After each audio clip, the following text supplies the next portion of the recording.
स्वागत है आपका आज के एपिसोड में। चले शुरुआत करते हैं पिछले अभ्यास प्रश्न के साथ। प्रश्न था, वैश्विक जलवायु जोखिम सूचकांक निम्नलिखित में से किसके द्वारा जारी या प्रस्तुत किया जाता है?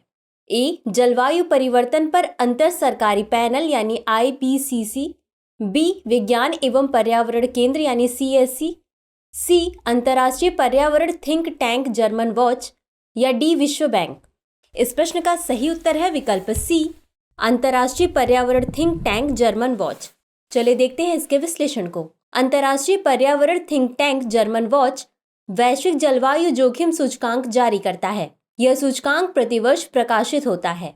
बॉन और बर्लिन जर्मनी में स्थित जर्मन वॉच एक स्वतंत्र विकास एवं पर्यावरण संगठन है जो सतत वैश्विक विकास के लिए कार्य करता है। अतः विकल्प सी सही है। तो चलिए देखते हैं आज के एपिसोड के पहले प्रश्न को। कोलंबो सिक्योरिटी कॉन्क्लेव यानी CSC के संबंध में निम्नलिखित कथनों पर विचार कीजिए। 1. यह 2011 में गठित भारत, श्रीलंका और मालदीव का त्रिपक्षीय समुद्री सुरक्षा समूह है। 2. हाल ही में मॉरिशस, बांग्लादेश और सेशल्स भी पूर्ण सदस्य के रूप में समूह में शामिल हुए हैं। उपर्युक्त में से कौन सा या कौन से कथन सही है या सही है? A केवल 1, B केवल 2, C 1 और 2 दोनों, D न तो 1 और न ही 2। इस प्रश्न का सही उत्तर है विकल्प A केवल 1। चलिए देखते हैं इसके विश्लेषण को। कोलंबो सुरक्षा सम्मेलन यानी CSC का गठन वर्ष 2011 में भारत, श्रीलंका और मालदीव के त्रिपक्षीय समुद्री सुरक्षा समूह के रूप में किया गया था। अतः कथन 1 सही है। इसमें राष्ट्रीय सुरक्षा सलाहकारों की 5वीं बैठक में चौथे सदस्य के रूप में मॉरिशस शामिल किया गया। बांग्लादेश और सेशल्स ने पर्यवेक्षकों के रूप में भाग लिया तथा उन्हें समूह में शामिल होने के लिए आमंत्रित किया। अतः कथन 2 सही नहीं है। CSC को क्षेत्रीय सहयोग और साझा सुरक्षा उद्देश्यों को रेखांकित करने के लिए हिंद महासागर में भारत की पहुंच के रूप में देखा जा रहा है। अगला प्रश्न है, निम्नलिखित युग्मों पर विचार कीजिए। इसमें एक तरफ बंदरगाह और दूसरी तरफ देश दिए हैं। 1. Ream Cambodia. 2. बाटा भूमध्यवर्ती गिनी। 3. Kribi Cameroon. उपर्युक्त में से कितने युग्म सुमेलित हैं? A केवल 1, B केवल 2, C सभी 3, D कोई भी नहीं। इस प्रश्न का सही उत्तर है विकल्प C सभी 3। चलिए देखते हैं इसके विश्लेषण को। रीम, बाटा और क्राबा ऐसे सैन्य अड्डे हैं जिन पर चीन तैनात है या तैनाती की योजना बना रहा है। रीम कंबोडिया में स्थित है अतः युग्म 1 सही सुमेलित है। बाटा इक्वेटोरियल गिनी में स्थित है अतः युग्म 2 सही सुमेलित है। क्राबा कैमरून में स्थित है अतः युग्म 3 सही सुमेलित है। अतः विकल्प C सही है। अगला प्रश्न है, विदेशी मुद्रा भंडार के संबंध में निम्नलिखित कथनों पर विचार कीजिए। 1.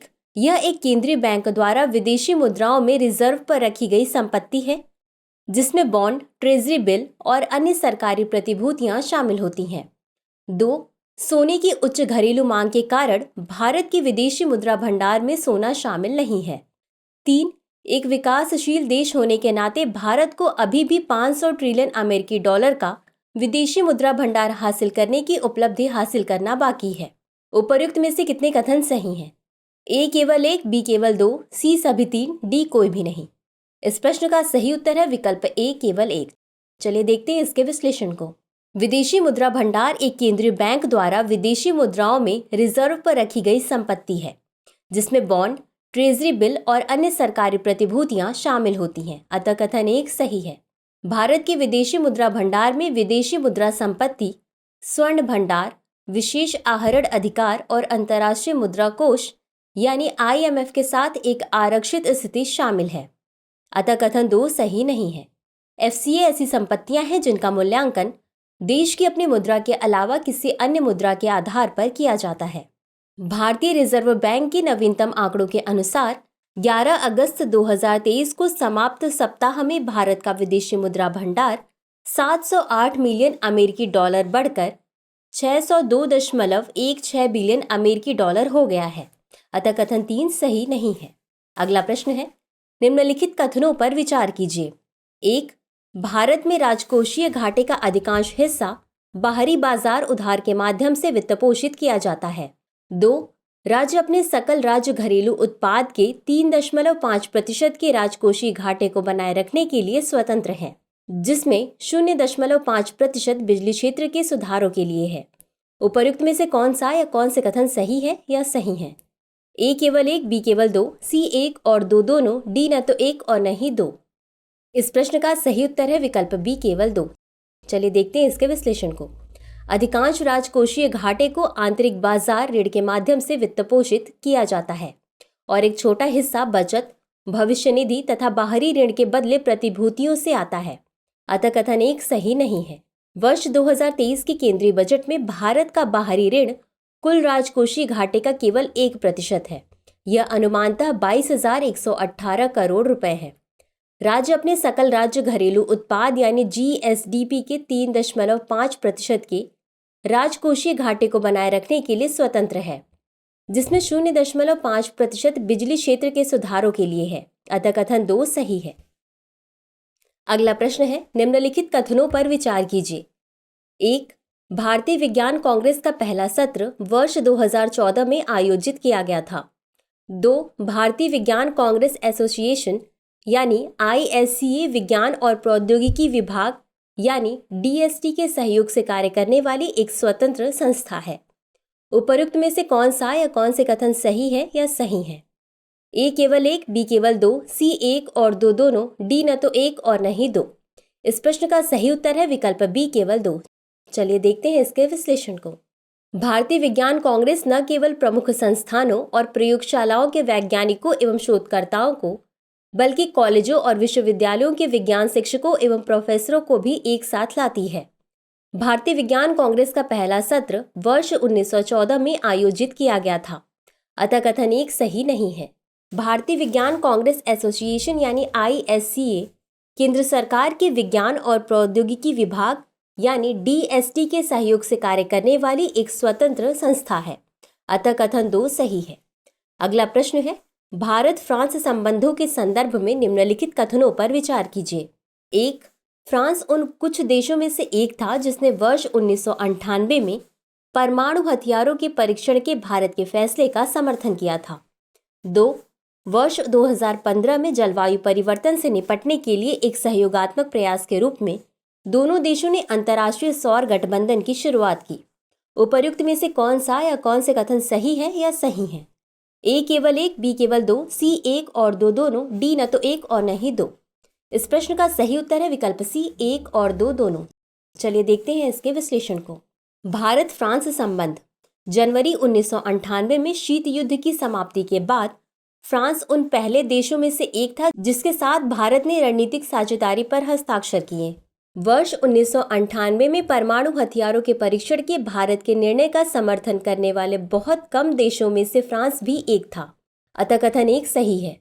भारतीय प्रधानमंत्री बेस्टिल डे परेड में सम्मानित अतिथि के रूप में फ्रांसीसी राष्ट्रपति के साथ शामिल हुए, जहां भारतीय त्रिसेवाओं के मार्चिंग दल ने भाग लिया।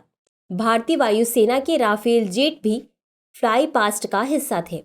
फ्रांस और भारत के बीच रणनीतिक साझेदारी की 25वीं वर्षगांठ, भारत फ्रांसीसी संबंधों की एक सदी की ओर शीर्षक वाला एक संयुक्त वक्तव्य वर्ष 2047 तक द्विपक्षीय संबंधों की दिशा तय करता है, जो दोनों देशों के लिए महत्वपूर्ण उपलब्धि है। दोनों देशों ने जलवायु परिवर्तन पर अपने संयुक्त प्रयासों के तहत वर्ष 2015 में अंतर्राष्ट्रीय सौर गठबंधन शुरू किया। अतः कथन दो सही है। अगला प्रश्न है, निम्नलिखित युग्मों पर विचार कीजिए। इसमें एक तरफ स्थान और दूसरी तरफ देश दिए हैं। एक, ऑशविट्ज़ पोलैंड, दो, लिसिचांस्क रूस, तीन, बेलगोरोड यूक्रेन। उपर्युक्त में से कितने युग्म सुमेलित हैं?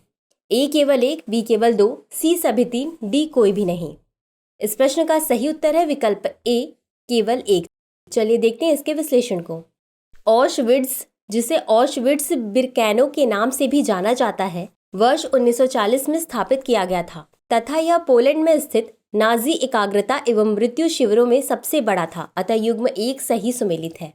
लिसिचांस्क पूर्वी यूक्रेन की लुहांस्क ओब्लास्ट के सिवेरोडोनेत्स्क रायन में स्थित एक शहर है। अतः युग्म दो सही सुमेलित नहीं है। बेलगोरोड ओब्लास्ट क्षेत्र पश्चिमी रूस यूक्रेन की सीमा पर स्थित है। यह मुख्यतः ऊपरी वोर्सला, डोनेट्स तथा ओस्कोल नदियों की घाटियों में स्थित है। अतः युग्म तीन सही सुमेलित नहीं है। अगला प्रश्न है, विधि सम्मत शासन के संबंध में निम्नलिखित कथनों पर विचार कीजिए। एक, विधि सम्मत शासन संविधान की मूल संरचना का एक हिस्सा है। 2. कानून का शासन विधि से चलने वाली सरकार है, न कि व्यक्तियों द्वारा चलाई जा रही व्यवस्था। 3. विधि सम्मत शासन विधि के शासन द्वारा सभी प्रस्तुतियों का विरोधाभास है। उपर्युक्त में से कितने कथन सही हैं? ए केवल 1, बी केवल 2, सी सभी 3, डी कोई भी नहीं। इस प्रश्न का सही उत्तर है विकल्प सी, सभी 3। चलिए देखते हैं इसके विश्लेषण को।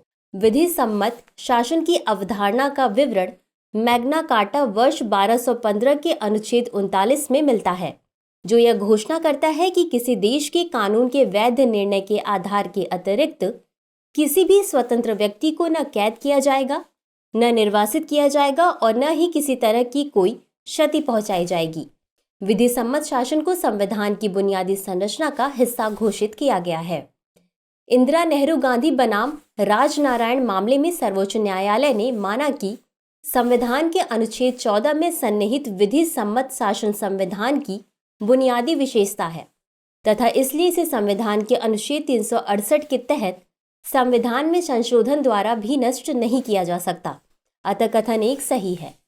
विधि सम्मत शासन का अर्थ है विधि से चलने वाली सरकार, न कि व्यक्तियों द्वारा चलाई जा रही व्यवस्था। अतः कथन 2 सही है।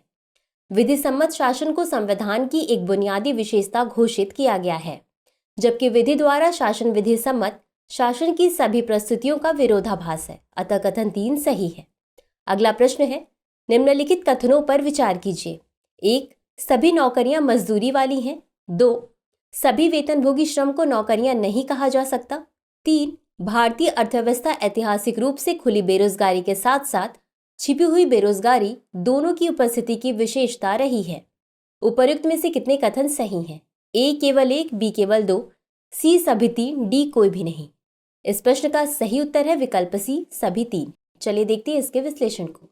नौकरियां आमतौर पर अपेक्षाकृत बेहतर भुगतान वाली नियमित मजदूरी या वेतनभोगी रोजगार को संदर्भित करती हैं। दूसरे शब्दों में, सभी नौकरियां दिहाड़ी श्रम है, लेकिन सभी दिहाड़ी श्रम को नौकरियां नहीं कहा जा सकता। अतः कथन 1 और 2 सही है। भारतीय अर्थव्यवस्था ऐतिहासिक रूप से खुली बेरोजगारी, काम से बाहर नौकरी चाहने वालों के साथ साथ स्वरोजगार के साथ आकस्मिक वेतन वाले श्रमिकों सहित उच्च स्तर के अनौपचारिक रोजगार की उपस्थिति की विशेषता रही है। उत्तरार्ध को प्रच्छन्न बेरोजगारी भी कहा जाता है, क्योंकि खुली बेरोजगारी के समान होने के कारण यह औपचारिक क्षेत्र में रोजगार के पर्याप्त अवसरों की कमी को भी इंगित करती है। अतः कथन 3 सही है। तो चलिए देखते हैं आज के अभ्यास प्रश्न को। क्रिटिकल एंड इमर्जिंग टेक्नोलॉजी यानी ICET पहल के संबंध में निम्नलिखित कथनों पर विचार कीजिए। 1. यह भारत और संयुक्त राज्य अमेरिका के बीच एक द्विपक्षीय समझौता है और दोनों देशों की राष्ट्रीय सुरक्षा परिषद द्वारा संचालित है। 2. इसका उद्देश्य AI, क्वांटम कंप्यूटिंग, सेमीकंडक्टर और वायरलेस दूरसंचार सहित महत्वपूर्ण तथा उभरते प्रौद्योगिकी क्षेत्रों में सहयोग को बढ़ावा देना है। उपर्युक्त में से कौन सा या कौन से कथन सही है या सही है? ए केवल 1, बी केवल 2, सी 1 और 2 दोनों, डी न तो 1 और न ही 2। इस प्रश्न का उत्तर कमेंट बॉक्स में जरूर दें। आज के लिए बस इतना ही। शुक्रिया।